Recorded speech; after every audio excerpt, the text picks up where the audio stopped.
Vermelho, atravessaram. Acharam impossível derrotar um gigante chamado Golias. Veio um baixinho lá, Davi foi e derrubou o Golias. Achavam que Daniel não tinha como sobreviver aos leões.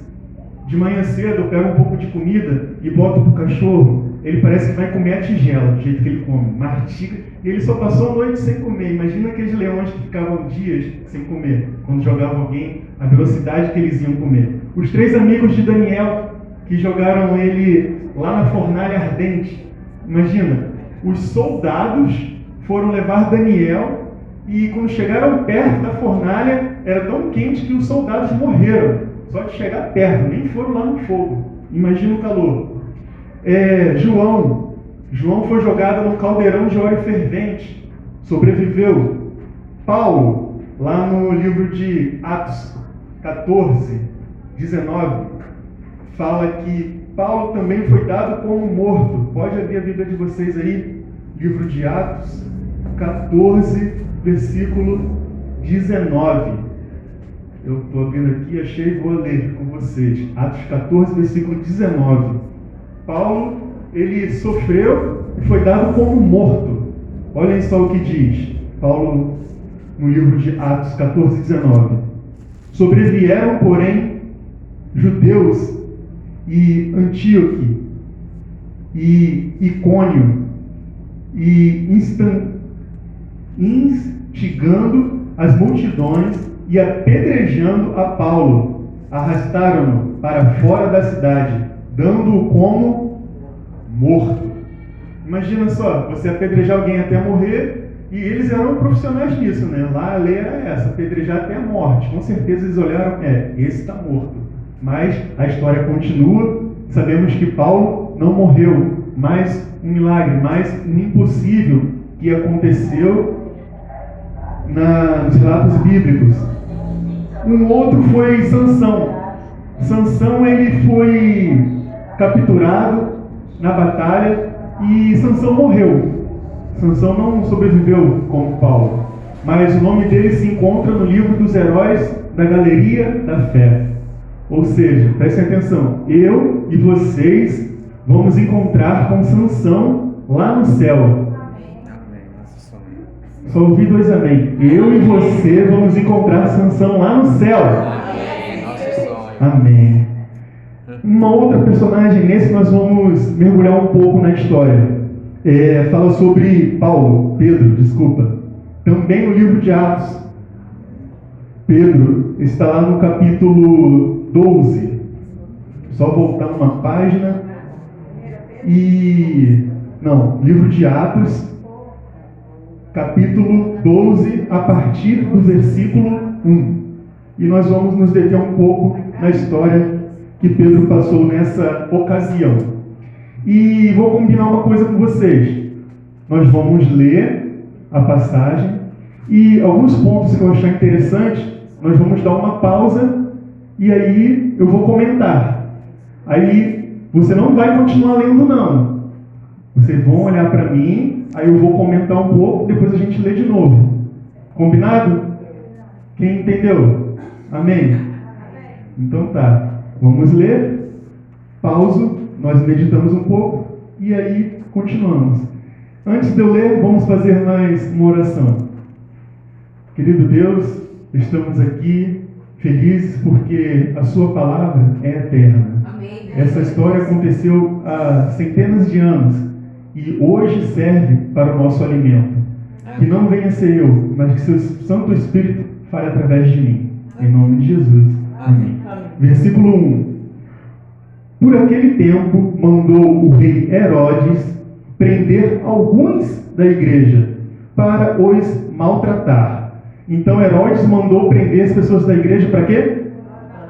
Maltratar. 2. Fazendo passar a fio de espada a Tiago, irmão de João.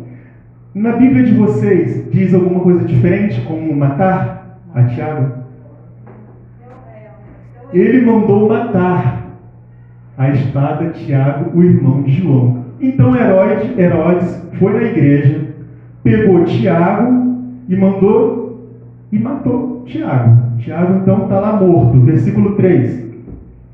Vendo ser isto agradável aos judeus, perseguiu, prendendo também a Pedro. E eram os dias dos pães asmos. Agora quem está preso? Versículo 4. Tendo-o feito prender, lançou-o no cárcere, entregando a 4 escoltas de 4 soldados, cada uma, para guardarem, tencionando apresentá-lo ao povo depois da Páscoa. Eu quero saber agora quem é bom de conta. Quantos soldados tinham lá? 4 guardas de 4 soldados.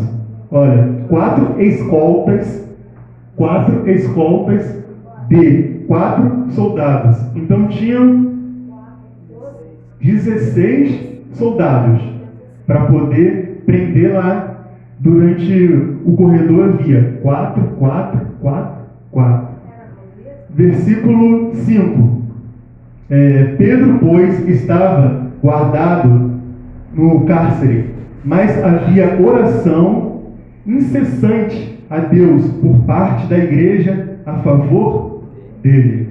Ou seja, estava lá o discípulo preso, mas a igreja estava orando, a igreja estava com fé, acreditando que mais um milagre, mais uma coisa impossível poderia acontecer, que era a liberdade dele. 6.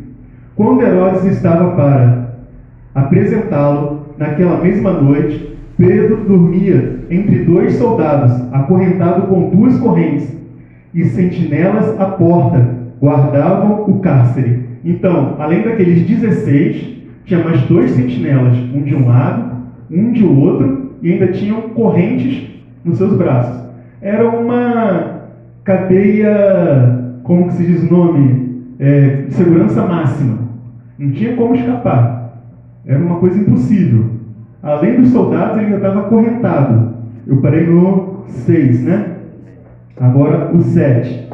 Eis, porém, que sobreveio um anjo do Senhor, e uma luz iluminou a prisão, e tocando ele o lado de Pedro, e despertou dizendo: levanta-te, depressa. Então as cadeias caíram-lhe das mãos, as correntes arrebentaram. 8. Disse-lhe o anjo: cinge-te e calça as sandálias. E ele assim o fez.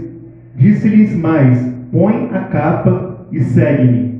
Então, saindo, o seguiu, não sabendo se era real o que fazia. Por meio do anjo, apareceu-lhe antes uma visão. Então, Pedro estava achando que era uma visão, não estava acreditando no que estava acontecendo, que tudo aquilo havia se desmanchado na frente dele, ele estava caminhando. 10. Depois de terem passado a primeira e a segunda sentinela, chegaram no portão de ferro que dava para a cidade, o qual se lhes abriu automaticamente, e saiu e veredaram por uma rua, e logo adiante o anjo se apartou dele. Então Pedro, caindo em si, disse: agora sei verdadeiramente que o Senhor enviou o seu anjo e me libertou da mão de Herodes e de toda a expectativa do povo judaico. 12. Considerando ele a sua situação, resolveu ir à casa de Miriam, mãe de João,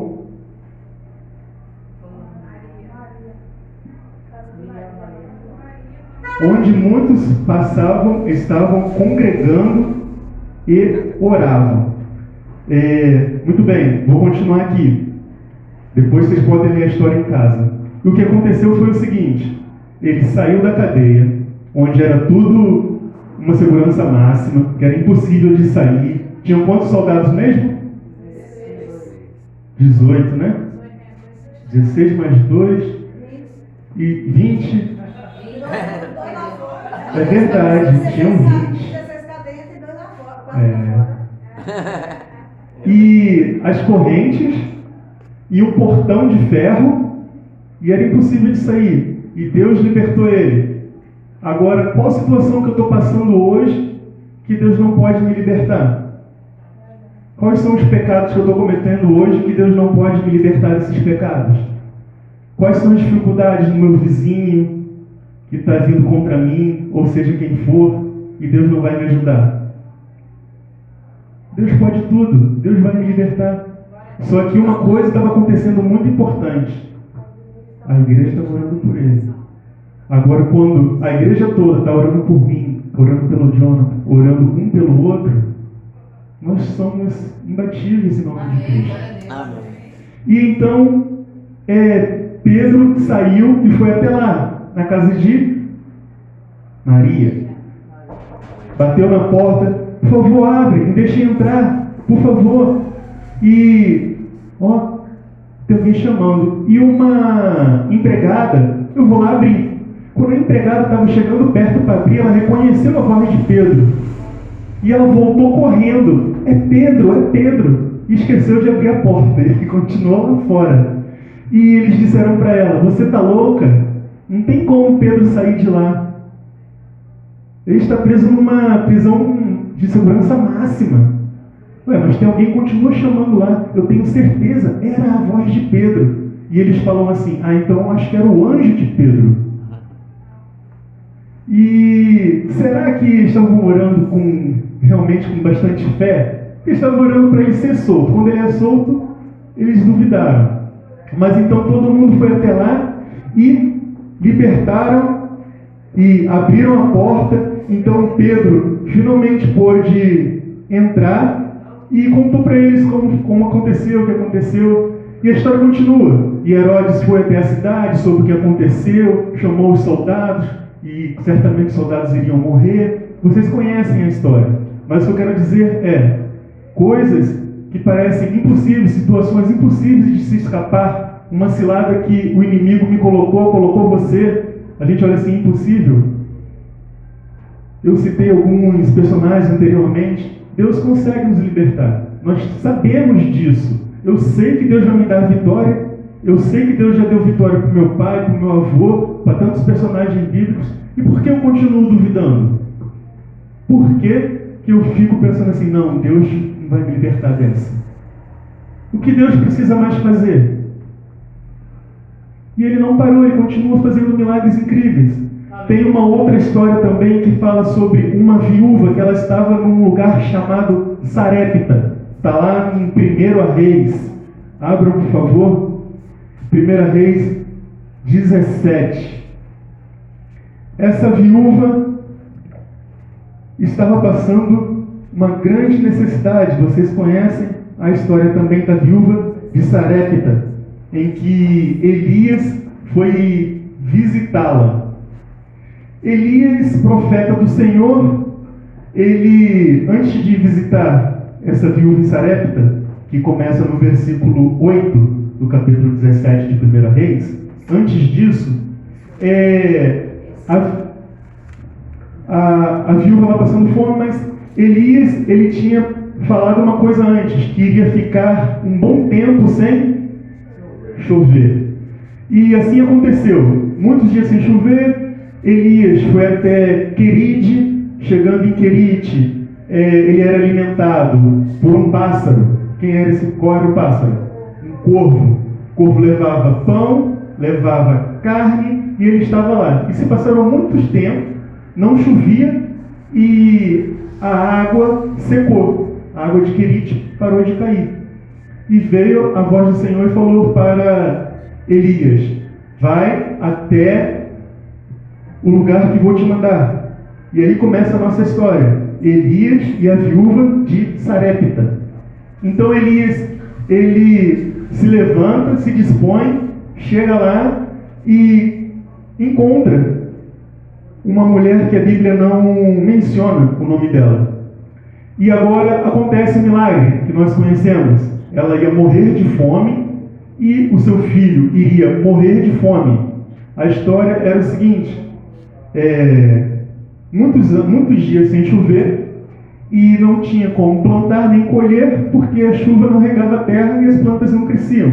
E aquela mulher estava com o seu filho e ia morrer de fome. E Elias chega lá e fala o seguinte, me perdoe, qual é o nome da senhora mesmo? Mirtes. E imagina só, Mirtes, a senhora está lá com seu filho e chega um homem que você nunca viu, o Wallace, aí fala assim, me dá um pão aí. Ah, mas a única coisa que eu tenho é esse pão. Não, mas você me dá esse pão que depois Deus vai prover o resto para você. Aí imagina a Mirtes pensando, que Deus proveia para você, Wallace. Que Deus prover para você, por que eu vou dar o do meu filho e Deus vai ter que prover para mim? Pede então você para Deus prover para você. Mas Mirtes, essa mulher não, ela confiou e ela preparou uma comida e deu para ele. Só que se hoje você tiver pouca comida na sua casa, estamos numa cidade que é abençoada, num país que é abençoado. Você pode ir na casa da Giovana, você pode ir na casa de alguém e pedir um pouco. Só que eles estavam passando uma fome no país inteiro. Era uma fome que ninguém tinha o que comer. Ela não tinha quem pedir. Então, Deus fez um milagre. Multiplicou a farinha, multiplicou o azeite e ele ficou muitos dias, o Elias ficou muitos dias na casa dela. Comia e a comida não acabava. E comia e a comida não acabava. E todo mundo pensou assim, nossa, que maravilha, eu estou bem. Aí eu estou aqui com um profeta do Senhor na minha casa que faz milagres, eu nunca mais vou precisar me preocupar com comida. Imagina só, nunca mais vou precisar de me preocupar com comprar comida. E o que acontece? O filho dela adoece, morre. Se Deus está comigo, se Deus está com esse profeta, por que o meu filho adoeceu e morreu? Aí a gente começa a duvidar de Deus de novo, né? Poxa, nós estamos aqui nesse grupinho aqui, pregando há 7 anos, cadê o milagre? Eu sou adventista de berço, cadê o milagre? E as coisas acontecem e a gente se esquece. Aí vem algum probleminha e a gente fala, Deus me abandonou. E imagina só, Mirtes, a viúva lá de Sarepta está pensando, Deus não está mais comigo, deixou meu filho morrer. O que houve? E vai lá e indaga, Elias, o que aconteceu? O que houve? Por que Deus deixou meu filho morrer? Elias vai lá, pega o filho dela, vai, olha só, até o lugar que ele dormia e orava e tinha comunhão com Deus. Se lembra do altar? Construir um altar? Isso é muito importante. Tenho eu construído um lugar para adorar a Deus no cantinho da minha casa? Então Elias levou o cadáver desse menino até o local onde ele dormia e deitou sobre ele 1, 2, 3 vezes e pediu ao Senhor, Senhor, por que o Senhor fizeste isso? Que ressuscite esse menino. E então, o que aconteceu? O menino voltou à vida. Quantas vezes Jesus já me ressuscitou espiritualmente? Quantas vezes eu estive morto e Deus me ressuscitou? Quantas vezes eu estava passando fome da palavra de Deus? Quantas vezes eu já morri porque eu não estudei e Deus me levantou e falou, Wallace, vai até tal lugar, que através de você as pessoas vão ouvir de mim. E Deus está fazendo isso com cada um de vocês. Deus está usando cada um de vocês. E está falando, levante, assim como Ele fez com Elias, e vá, pregue, porque o milagre vai acontecer. Vão vir dificuldades. Talvez pessoas irão estar mortas espiritualmente, mas clame por meu nome. Elias clamou e as pessoas ressuscitaram. Foi falado aqui pelo Jonathan sobre a chuva serôdia, que muitos irão encontrar o Espírito Santo e então se multiplicarão os filhos de Deus. Isso é profético, vai acontecer, independente se eu for ou não. Deus quer me usar e o milagre vai acontecer. Pode parecer que eu estou derrotado, pode parecer que você não tenha mais saída. os inimigos vão olhar para nós e vão falar: essa igreja não deu. Talvez até os amigos vão olhar para você e vai falar: essa pessoa aí não conseguiu. Talvez até você mesmo olhe para dentro de si e pensa: eu não tenho mais solução, eu não consigo, eu luto e caio, por que eu não consigo? Mas Deus, Ele olha para você e vê um vencedor. Amém. Deus olha para essa igreja e vê o Evangelho se multiplicando aqui nesse bairro, nessa cidade. Amém. Deus vai fazer um milagre.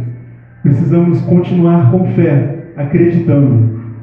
Nós iremos cantar uma música antes de eu fazer a oração. Medite na letra, cante com o coração, medite na pregação, que o milagre é certo, a vitória, o impossível pertence a Deus. Amém.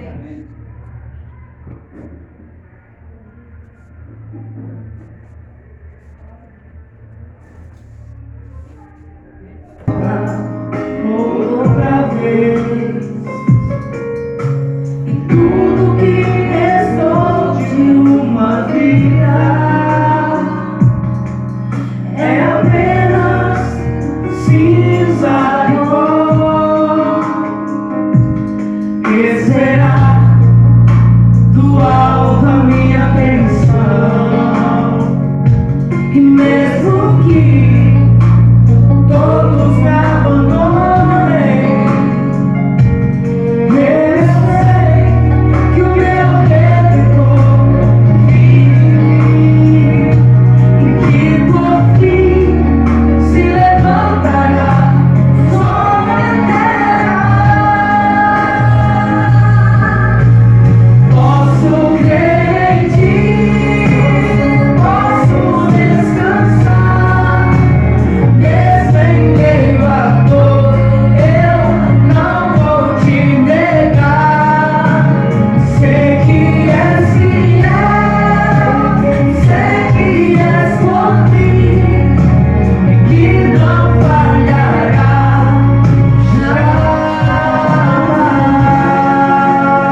seja um vencedor porque está aqui na casa de Deus hoje.